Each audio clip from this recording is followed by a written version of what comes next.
नमस्कार, मैं रवीश कुमार। ईरान और इसराइल की रिपोर्टिंग के दौरान क्या आपने नोटिस किया है कि अमेरिका के हथियारों का किस तरह से महिमा मंडन किया जाता है और ईरान के हथियारों का किस तरह से हो रहा है। अचानक से B-2 स्पिरिट स्टेल्थ बॉम्बर विमान की बात होने लग जाती है और इसका महिमा मंडन अमेरिकी मीडिया में इस तरह से होता है कि B-2 अब उड़ने वाला है, अब उड़ चुका है, यहां पहुंच गया है, अब ईरान की खैर नहीं। B-2 स्टेल्थ ये कर देगा, वो कर देगा। हम B-2 की क्षमता पर ना तो संदेह कर रहे हैं, ना हमारी कोई योग्यता है। हमारी चिंता एक घातक बम वर्षक के महिमा मंडन को लेकर है। ईरान की तीनों न्यूक्लियर साइट पर हमले के बाद B-2 का बखान और ज्यादा होने लगा है। बताया जाने लगा कि B-2A स्पिरिट 37 घंटे तक लगातार उड़ता रहा।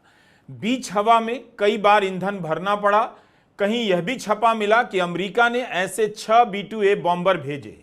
CNN ने दावा किया है कि इन 6 विमानों से 12 बम गिराए गए हैं। इन्हें बंकर बस्टर बम कहा जाता है।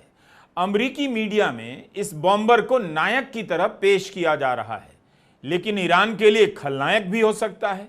न्यूयॉर्क टाइम्स ने तो लिखा है कि फोर्डो परमाणु साइट पर B-2 स्टेल्थ ने 13,000 किलोग्राम के 12 बम गिराए हैं और नतांज इस्फहान की परमाणु साइट पर टॉम हॉक क्रूज मिसाइलें दागी गई हैं।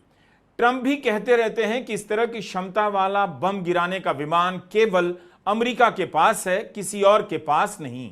अब एक सवाल का जवाब दीजिए। 13 जून को इसराइल ने ईरान पर हमला किया।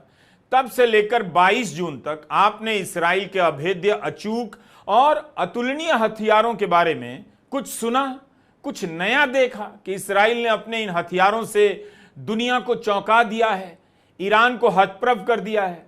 अगर सैनिक तकनीक के मामले में इसराइल इतना ही संपन्न और विकसित देश है, तो फिर ईरान के परमाणु ठिकानों को क्यों नहीं नष्ट कर सका?